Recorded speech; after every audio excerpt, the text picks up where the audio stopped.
different nationalities. But, no, I don't think, what, you say Manila's like a melting pot of different nationalities? Yeah. I don't know about that. Their immigration's real strict here. Especially Chinese. Oh yeah, Chinese. The Chinese are like locusts. They just take shit over. You know. They go somewhere. They stay there for a month and they think it belongs to them. You know. Chinese people are so arrogant.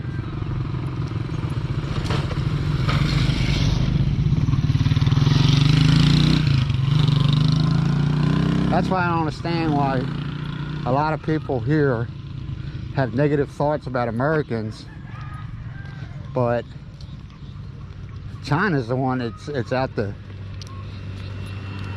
take over the Philippines. You know, that's the way I feel. They think China thinks whatever they want or whatever they say is true.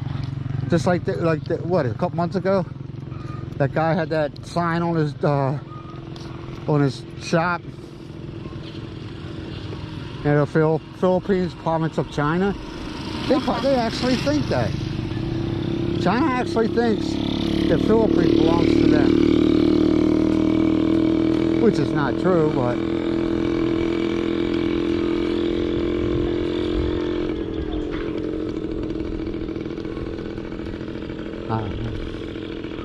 Oh, we're going to Barangay 4 now. Yeah. What's it called? Saud. Saud? Yeah. Saud? Saud? Saud. There's a small beach here. Over there. Look at a little baby goat. Oh, baby goat.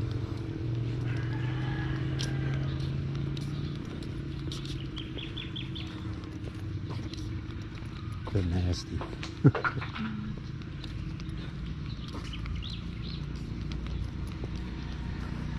I just, I told, people ask me, I said, don't, you're going to come visit the Philippines.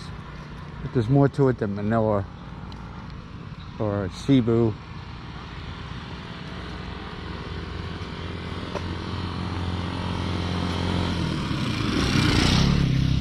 Surigao. Iloilo. Palawan.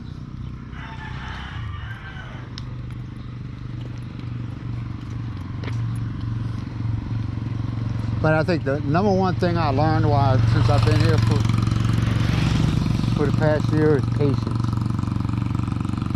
Americans don't have patience. We're so used to getting it now, What get it now? I want it now, so I'll get it now. What is that? What? In other words, when you order something like Amazon or something like that, Yeah. you want it the next day. Which they offer that, but you want it the next day. Here, it's just the way the system's set up and the way the roads are. It takes a month. It takes a while. You ain't gonna get it the next day. You're not gonna get it. So that's one thing you gotta learn is patience.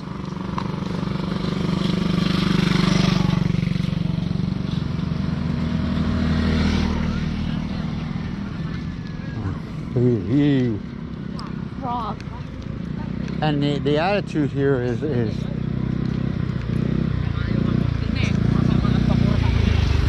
the attitude here is, if I can't do it today, I'll do it tomorrow or whenever I have the opportunity. In the States is, I want it now. I want it now and give it to me now, Now, and I don't think that's just because of technology, Slow. Wait. I'm talking about in the States. Technology is like... More faster than here. Yeah. That is the advantage of computerized all our... Yeah, well, yeah.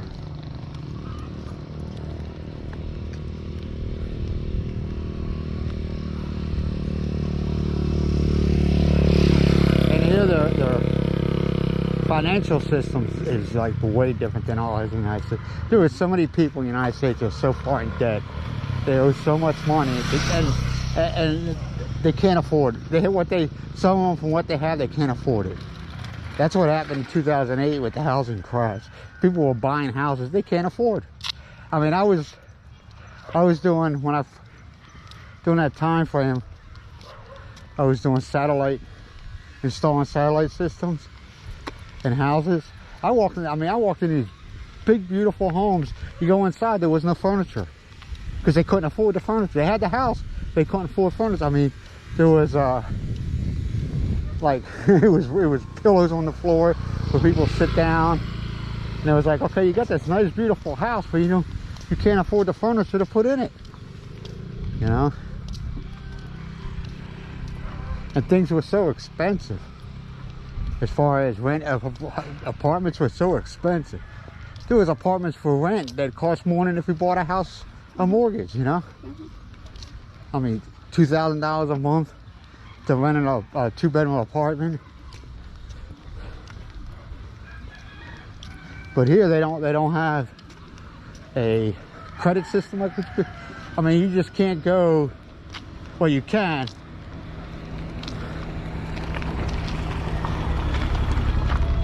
This way, this way, that way. This way. You can go to, you can get a car loan, but it's not as easy like it is in the States. You got to go to the, you can't finance nothing at the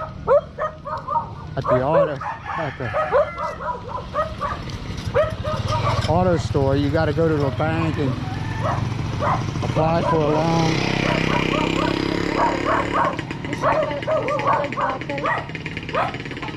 Yeah. It's nice. Yeah. And see, in the States, you can walk into a car dealer, pick out your car, they ask you for information, and usually within, sometimes that day, you can get an answer to yes or no to an auto loan. Here, you go, you pick out a car, they give you paperwork, you go to your bank or you go to a bank, you apply for a loan, and I heard it can take up to a week to get approval on an auto loan. They basically want your firstborn,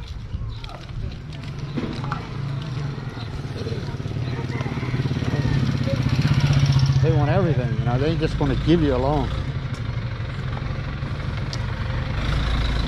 Have I applied for a car loan here? No. Will I apply for a car loan here? No. Now I was told that you go online, get a copy of your credit report from the U.S. and you kind of use that as to help you get a loan. And I got good credit, so I'm not worried about that. But like I said, I learned my lesson in 2008. I don't like borrowing money from banks because in the scheme of things, they want their money. They don't care what's going on with you. They want their money. So I kind of stay away from borrow money. I don't even have. Their interest is so high. Yeah. Percentage. Then you got what are those people that lend money out? What are they called? The people who lend money out to. Have a lot of. No. Not a specific name. They call there's a name for people like that do that. That lend out Bombay. A what? Bombay. Kumbai? Bombay. Oh, Boombai. Yeah, where it's crazy. Bombay. Okay. There's a Okay, explain how that works. Say if I went to you and said, Myles, I need to borrow 5,000 pesos from you. Now, how would it work? I don't know. No, what do? They lend you the money. They said, I don't know, I haven't experienced borrow from them yet. But they said it's 5-6. I don't know what is that 5-6. Okay, now, paying back the loan. Say, now I know you have to pay the lender like 20 pesos a day. Now, is that 20 pesos a day? That is only the interest. Okay, so in other words, I could pay 20 pesos a day for a year. Yeah. Okay, that's 356 days. 20 pesos. Now, do they apply that to the loan, or do I have to turn around and still pay you 5,000 pesos back? You still pay the 5,000 back to them, So the loan is, excluding the not included the interest. The interest just pay Oh. it every day. it's not once a month, it's every day. I don't know, or example every day or once a month. All right, all right. The person you knew in the other place, okay, how did they do it? No names. I don't know. Did they charge Just 20? collecting- Did they collecting charge? the- No. Did they charge 20 pesos a day or 20 pesos a week? So you don't know? I don't know. Because the person I know is every day collecting the interest. Yeah. So the interest. Okay, this is a good way of putting it. So the interest payments Every day? will not put up against the actual money you borrowed. So no matter how much money I paid, I could be paying on it for a year or 2 years at 20 pesos a day. I think it's a day. We might be wrong. It might be 20 pesos a week. Okay, let's just say a week. Okay. Yeah, let's say. So I gotta be paying, it's 20 pesos a week. Okay, I ain't got a calculator, I ain't gonna do the math. And I come up to you on every week, I'm giving you 20 pesos. Now, also, you know, I come up with the 5,000 pesos and I give it back to you. And the loan's paid off? Huh? Yeah. And that 20 pesos did not apply to the loan. It's just the interest. And then when you are ready to give back the capital, and let's say 5,000, 1,000 or more than that, that's the time that you stop giving the interest. Now I got another question for you. Okay. Do you recommend lending money to family? No. Why is that? No. Why is that? I recommend lending money to the family, but there's an agreement already. In other words, if you don't have an agreement, but how about if, okay.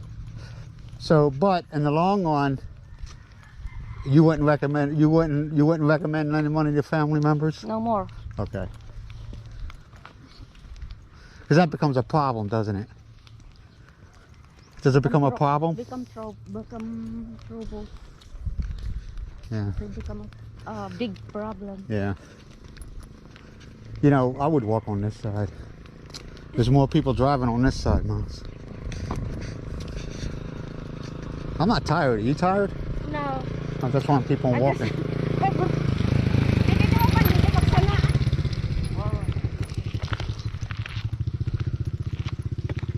What we're doing is we're walking to the beach. It's in walking distance, but it takes a little bit of time. What time we start? I don't know. I don't care.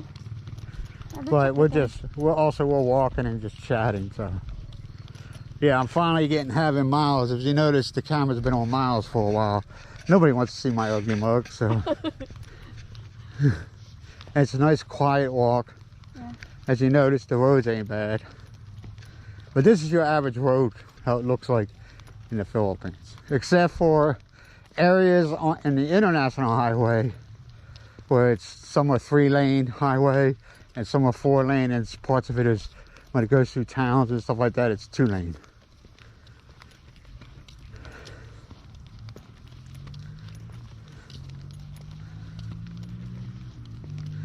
Yeah, so what I basically learned for the past year is patience and life is not that convenient here like it is in the States. The nearest McDonald's from us is what, an hour away? And that's in Luwag. No, in Batak. Yeah, Batak. But don't be surprised if you ever come to the Philippines in the provinces and you go to McDonald's and you order a hamburger and they say, sorry sir, out of stock. And you look at them like, what? Because it has happened twice to me. And I'm like, isn't this a hamburger restaurant? And the girl just looked at me and laughed. So I don't know. I don't get it. But see, McDonald's is not a big thing here. Jollibee's. Jollibee and what else? What is that? Jollibee and KFC. Yeah. And if you're looking for a good steak, stay in Manila, because they don't. You ain't gonna get one out in the provinces. They'll look at you like, "What's a steak?" Seriously, they have no idea. They don't eat. They're mostly vegetarians. Yeah. They'll eat vegetables before they eat meat. Well, they like their chicken, they like their fish, but keep in mind, a lot of them, what goes on the plate was grown. Either they grew it in the garden, or they raised it like pigs and chickens. So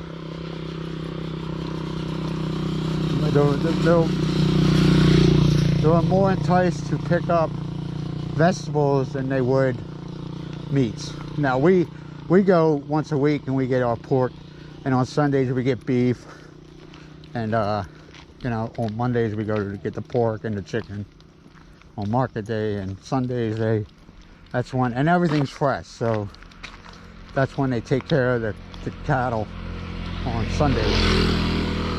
Yeah, people here can have their meal without meat, even vegetable alone, which they're pick onto their garden or yard,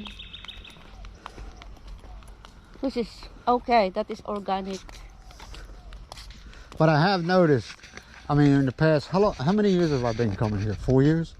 3 years? You're Coming here, visiting. Oh, I think. What I'm trying to say is, I think that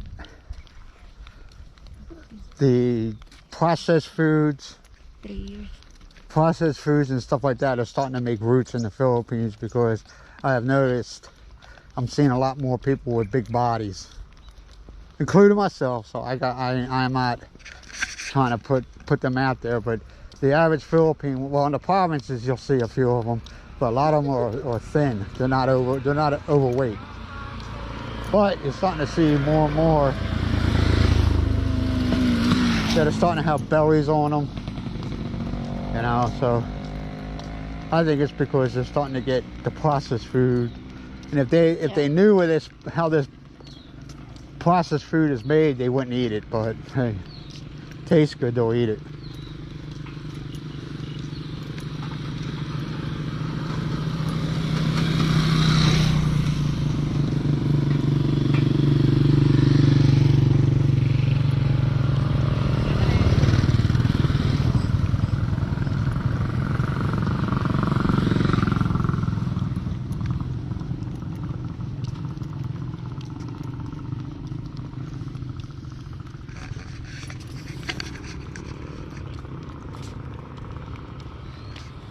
All right, hey, what I'm gonna do, I'm gonna let you all go, because the road is kind of quiet. There's nothing else going on. And I hope if you like it, hit the like. If you don't, hit the dislike button, and subscribe if you feel like it. I don't push that. But y'all have a great day and keep happy. Talk to you later. Bye.